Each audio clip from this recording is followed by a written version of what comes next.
Second now.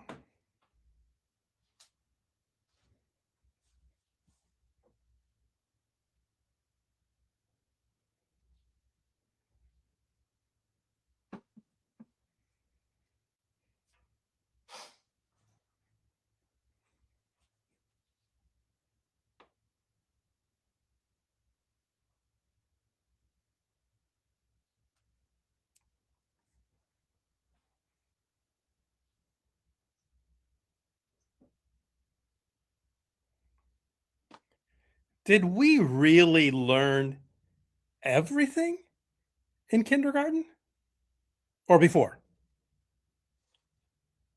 I learned a huge lesson before kindergarten.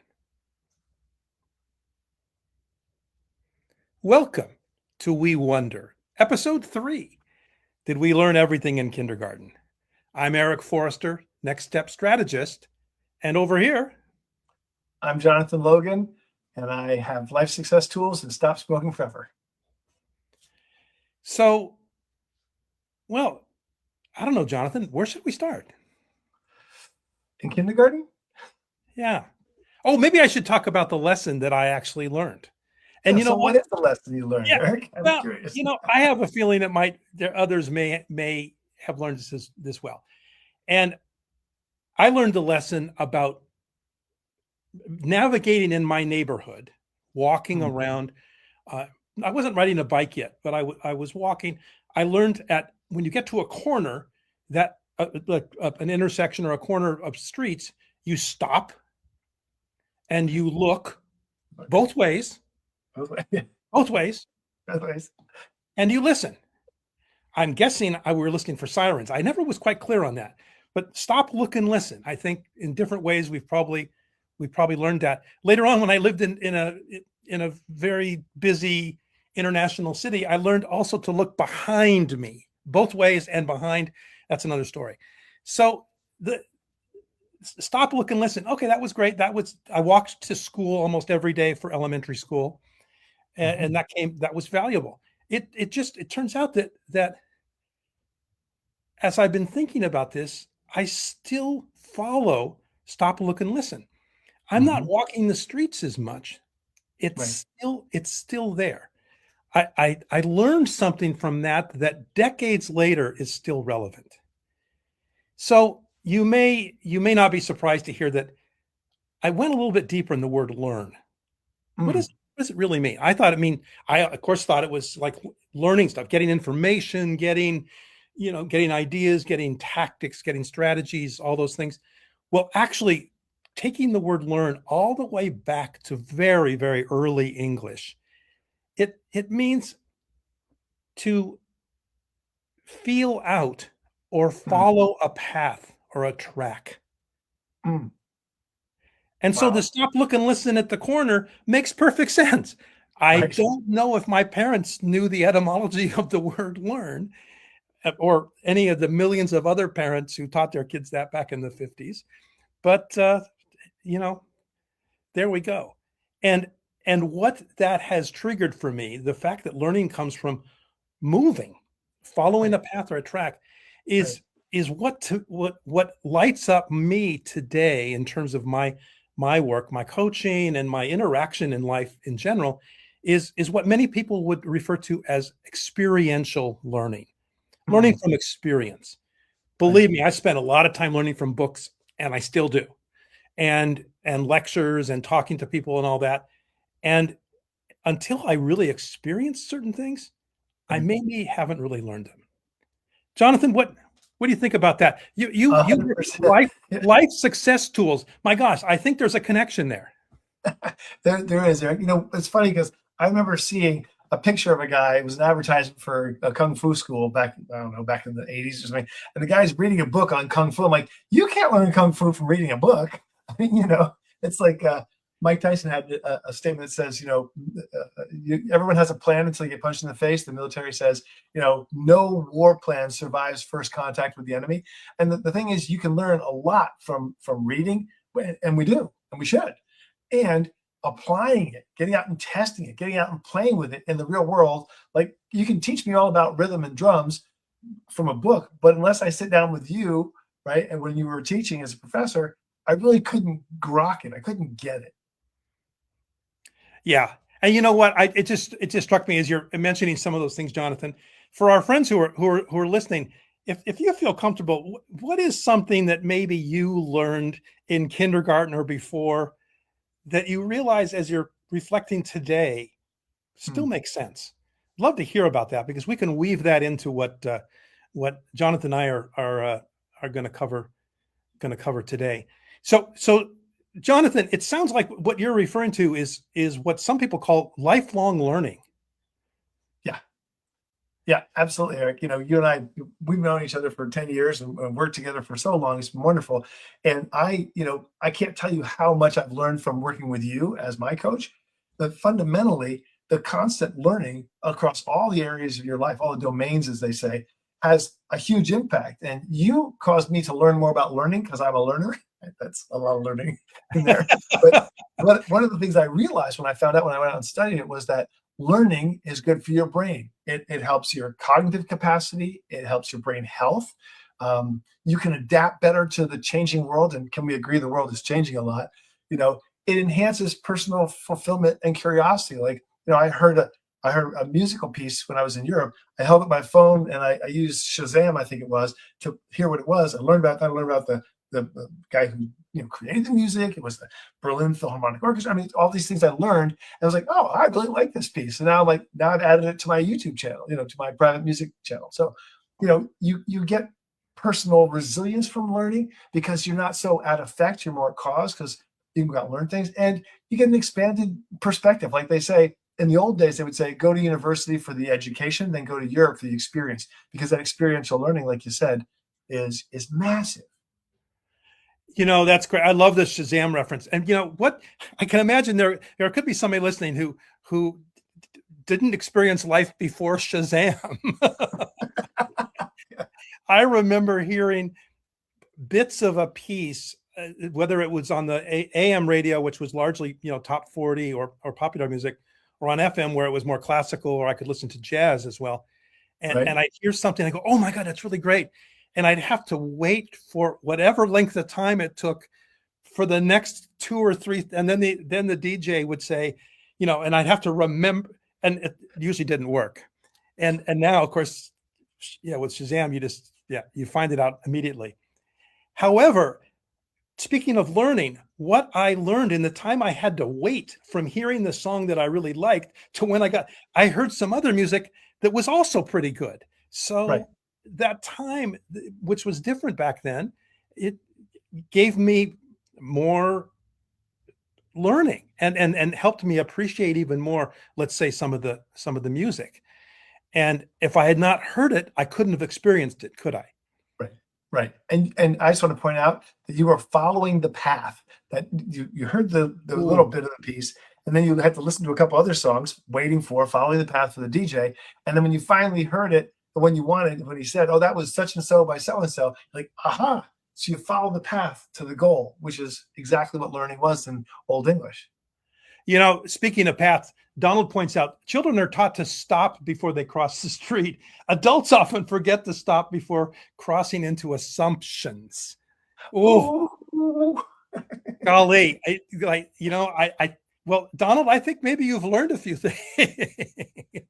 I think we Oh, all that's so. resemble that. We all resemble that reality. And I was going to say that Jonathan, you have created the life success tools, which are kind of geared to this, and we'll come back to that in just a moment. I just want to say that I work, as many of you know, with the Strengths Finder assessment, the Clifton Strengths Finder, and the word strengths is maybe not the optimal word in this context because we think of strengths as maybe a talent or a Hmm. gift of some sort. Strengths are things that we were born with and we've used ever since we were, well, before kindergarten. Right, And often we are rewarded for them because we hand in our homework on time or we're right. good at keeping our desk neat. But if you recall, back in the day, not everybody was so good at that. Did Yeah. that and in many cases they were labeled unfortunately. I think today we're in a little different sense about that. But the strengths that one has, even if they weren't fitting into the system, those Mm, strengths are still there and have been yes. building and growing. And one of the things now that I coach people later in life who are, stuck or stalled or not loving retirement, for example, is when I invite them to go back a ways, they don't Mhm. always want to because the past is not always what they want to remember. Yet Right. when they go back a little bit and incrementally and begin to realize where things were really good, and they can identify, oh, those strengths, that strength that you Right. mentioned here, for example, learner is this one of the strengths. Oh, well, that helped me. That helped me get when I was in the service, that allowed me to get some more training and have a little better situation. And it's like, well, yeah, right. Well, I was terrible in Right. school. Well, that Right. doesn't mean you're not a good learner if you're terrible in school. Right. That's another episode, isn't it, Jonathan? It is. And let me say this, one of the things you helped me learn, because I'm a learner, that's my number one strength, is that learning is a superpower. It's sort of like, do you ever get that thing where it's like, oh, if I, pick any superpower from a superhero, what would you have? I'd like to fly. I'd like to walk through walls. Like, no, I want to be able to absorb the other superpowers of the other, superheroes. That's kind of like learning, because once you learn how to learn, you can now apply that to every other area of your life and improve it. It's the one strength that helps improve all the rest. Yeah, and it's interesting. One of my leading strengths, Jonathan, and I think it's high up there for you as well. And just to say that the strengths when one does the assessment come in a list of 34, and it doesn't mean that they're ranked as to where you use them. And your lower strength, number 34, isn't may not be may not be relevant. I'm not going to go any further right now Yeah. Yeah. than to say that. But here's what I've noticed myself, Jonathan, and many of my clients have noticed this, that when you call out that strength, like learner, or in my case, one of my leading strengths is the strength connectedness. And Yes. it's so interesting. I didn't learn about it until after I had retired from my careers in music. But Mm, connectedness had really helped me, I think, be a better teacher, a better mentor than without it, because I was obsessed with connecting to students or right. playing music. I was obsessed with connecting to the musical group or the other musicians, Right. or in some cases, a challenging personality. It, Right. it happens in music. You have to work with somebody who's, maybe not your favorite choice, and you have to connect with them. It's just a professional responsibility. Yet for me, it often became a personal challenge, like Right. how to make that happen. So, Jonathan, I've been wrestling with this idea for a while. I want to see what you think. Okay. You Okay. know how we in financial issues, everybody is or not everybody, but we're very concerned with compound interest on our money. Right. We want to Right. have our investments be compounding. Well, you know what? I think learning compounds. I Yes. think as we've learned something, that stop, look, and listen, it's compounded hugely in the last few decades. And Right. and I'm curious, how does that land with you? 100%. It is the compound interest of your brain and your life. Whoa. Okay. Yeah, it is. I mean, when you think about it, you and I were talking in the green room, so to speak, just before we got on, and we were kicking ideas around about learning because we both love to learn. And one of the things we talked about was, if you were to look back over the course of, say, your whole lifetime, there's probably a couple of things that you've learned that have made all the difference. Like the friend that I had, that our mutual coach friend, who hadn't driven until she was, I think, 36 years old. And then when she learned how to drive, because she lived in a big city, right, where you could take a bus or a subway. So when she learned how to drive, we're like, bam, it totally opened up her whole life in so many different ways. And so we've learned these things and we take them for granted. Everything you know, think, and do comes from something you learned. Yeah. And you know what? To maybe get it, even a little more granular and basic, I mentioned challenging personalities a minute ago. Right. I just connected with challenging personalities. I still need to remember to stop, before I say something, and look or read the Right, room, so to speak, which is the current right. term, which I think is pretty good. Read the room. I like it. And I listen. I listen to something they said that I actually can connect with. That And is pure gold. things go better. And you know what? In some cases, there are people that when I first met them and maybe knew them for a long period of time, I weren't necessarily on my favorite list. And now they've become really good friends. And we just never know. Now, in some cases, that doesn't happen. But the thing is that the thing is that we're curious. And there's another piece of this I think is important, and that Okay. is we learn to reflect. We Mm, learn to pause before we react and maybe right. reflect, perhaps then respond. But the reflection, I find I spend a lot of time now reflecting on things. And what Mm, reflects back sometimes is unexpected and almost always wonderful. yeah. Yeah. Yeah. That took me many decades to learn. Oh, I just Unfortunately. learned it last week. So No, but seriously, you're touching on so much gold here because the way that we approach learning, the way that we apply learning, the way that we stop and integrate the learning and reflect on it, that's amazing. One of the best ways to learn something is to teach it to someone. So I took a course, I think you took it too as well. Yes, you did, from Evan Pagan. He talked often about the idea of learn what you're learning here today in class and then go teach it to somebody else. But yeah. teach it in the simplest terms you can. Like Einstein said, a genius makes things simple. And it's one of the best things you can do. Oh gosh, the teaching piece. I didn't want to get too deep into my careers in music, but the teaching was such a huge thing. And now I'm coaching, which is it's not teaching in the same way, yet there's that interaction, that connectedness that I really thrive on. Yeah. And it's I think one of the Zen masters or the sages of time said something that I've said if hundreds of times, if not thousands. We teach best what we most need to learn. Mm, And wow. I was most successful teaching students with techniques and things that I wasn't all that good at myself when I was coming up. I Ah, was better at teaching those because they didn't solve themselves easily for me. right, right. And, and it's funny that I hadn't even thought about that before our conversation today, and I realized that that's actually and if anyone knows who actually said that, I'd love to attribute it. Yeah. I I don't just know. I didn't make it up, so I can just say that.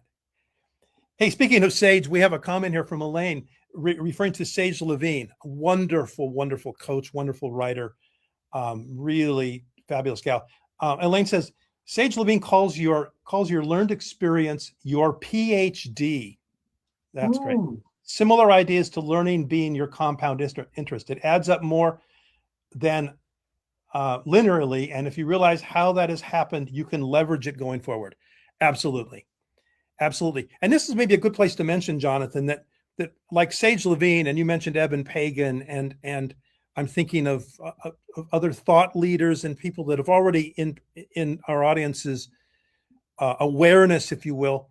hmm, Find people who think, obviously, and perhaps have ideas that are a little different than yours. I, yes, for me at least, I have learned more from ideas that were different yes. than for ideas that are completely mine. Because if they're completely mine already, it's like, okay, I know that. And in reality, I think experience has taught me actually I don't know that so well. Jonathan, has that played out for you? Oh, times 1,000. In fact, I was reading a piece last week, and it breaks my brain sometimes to not be able to attribute it to who actually said it. But he was saying, I have learned so much from other people that without the ability to go out and talk to someone, learn something new, reflect on it, and go back into the world with this new idea from a humble standpoint, I wouldn't be half the person I am. And the article, I'll see if I can find it for you, Eric. But the article was really going on about how we learn from each other. We do this collaborative learning, and the people that are more humble and more curious at the same time tend to learn faster. And he was talking about how in olden times, 50, 60 years ago, they would punish you for not learning. And so learning had this whole terror attached to about getting rapped on the knuckles or something like that by the nun, whatever it was. And then if you didn't learn it, you were really in trouble. And so there's a lot of pressure. And I think today people can learn anything they want to learn. It's a magical time to be alive. Yeah, and I think those thoughts you just gave us kind of come back with me to listening, reflecting, Mhm. and maybe we talked about adjusting habits, maybe like adjusting. You don't need to change Mhm. everything, but we may need to course correct just a little bit. Right. There's an interesting statistic, and I think I've never studied flying. I've never flown a plane, and probably won't. However, I heard this that let's say a plane is flying from Los Angeles to Tokyo, Right. the actual 747, let's say, and Mhm. that plane is actually off target or off its trajectory a certain percentage of time. I think it's like in the 90. I don't know if Yeah. that's true, Yeah. but the I thing think it's is, like 90%.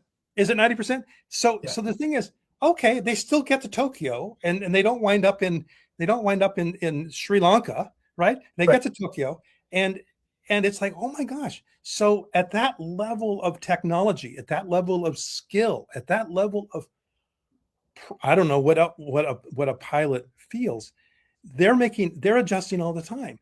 So if Right. I get something wrong or a little wrong or maybe a lot wrong, it's like, well, it doesn't mean it's okay, but I learn how to adjust it the next time.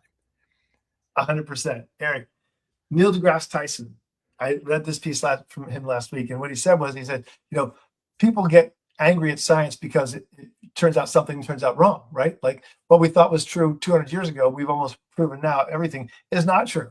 He said the beauty of science is its evidence, that we keep going back and keep producing more evidence, and that's how we adjust, like the airplane, right? Keeps adjusting to the wind and the turning of the earth and all that. It's like this constant self-reflection and adjustment is what makes science so beautiful. And it says, I'm willing to be wrong. Hey, peers, right? Peer reviewed papers, show me where I'm wrong. And then they do. And he's like, oh God, I totally messed that up, and that's okay. And life is like that. The ability to recover from mistakenly learning something or learning it incorrectly or not learning it is fathomable. It's huge. It's amazing because we have that capacity. You did. I'm going to tell a funny story Okay. that's on me.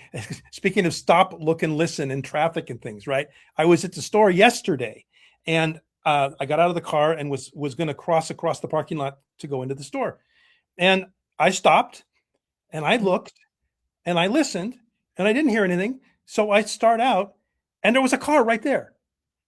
Electric vehicles make almost no sound. Right, right, right, right, right. When you grew Wow. up with internal combustion engines everywhere, Right, and I of course know that now because where I live, there's many people with electric vehicles. right. And it's like, ooh, the listening Ooh, is different now. right, Luckily, the right, driver was going very slow. I mean, and as soon as and was being very attentive, obviously. right. Uh, but Glad you're things like okay. that. The listen piece, I don't know what kids are learning now, but now it's really look and see if the vehicle is electric or Wow. not. Well, look, I'd love to do this. If people who are here watching right now would maybe just put one thing they've learned in the past, well, let's say this year, let's make it broad. What's one interesting or fun thing you've learned this year so far to show that we're all lifetime learners? Just one Well, thing in the chat that you learned. yeah. While they're doing that, Tony had a comment. Everyone should be quick to listen, slow to speak, and not get angry easily. Famous words from from the Bible. So Tony, it's James, who is the half brother of Jesus. Yeah, there are wonderful messages in so many places, and some of them I read and remember and go, oh yeah, I think I do that, and others it's Right. like, ooh, not so much. Yeah. Well, Jonathan, as we move toward our close today, I think it would be interesting since we had planned a lot of this today, and we always, as we frequently do, already went into several other places. Yep. Let's leave our listeners today with one takeaway or one nugget that they can use maybe this week or even today. Do you want to go first? Sure. Do you want it as an action step or as a nugget? Either one, you choose. Cool. So well, I have both. So my nugget would be realizing that you can learn almost anything you want to learn if you just apply enough focus and time. That learning right now is at a place that's never been in the entire history of humankind. That it's literally at your fingertips. You can find a coach like Erik to talk about strengths, which I did and I highly recommend, or you can learn how to do anything you want. It's amazing. You know, and speaking of Jonathan, what you do with life success tools, I was just thinking about this because literally yesterday it happened that I stopped, look, and listen, and I almost got hit by a electric vehicle. You know, as we go about our lives, let's say even today or in the next few days, notice something you do, whether it's driving to the store or whether it's picking up the kids someplace or whatever. Think back to when you've done that before and how long and how far back you can remember doing that. Maybe going to the store with one of your parents, Right. and sitting in the cart and quite honestly being a pain in the ass in my case. I can say that now. My mother was very patient. Anyway, and just play it backwards a ways, and you'll probably begin to see before you go too far how that knowledge or how that experience, how that reflection that you make has actually compounded coming forward, and is maybe you haven't thought about it in a while, and it may be useful today. With that in mind, Jonathan, I think we're actually today going to be just right on time at the 27 minutes. And I'm really excited about that. Let's see. I'm going to check the comments one last time. Let's see what we have. Tony's got a great statement down there. Oh, gosh. Yeah, Tony, thank you. Your body often feels that something is wrong long before your conscious mind admits it. Oh, that's so true. Yeah. Well, we're going to do another session on these topics, just saying, learning and reflection and listening and all of those things. But I hope this was enjoyable today. I hope it was fun. I hope it triggered some wonder, some curiosity, and maybe hopefully some laughter, or maybe a memory that's a little bittersweet. And oftentimes those memories have within them memories that can be really powerful and wonderful. So, Jonathan, thank you for being with me today.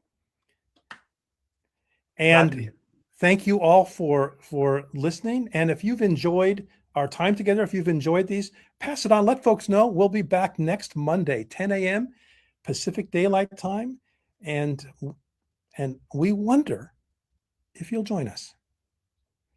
Be well.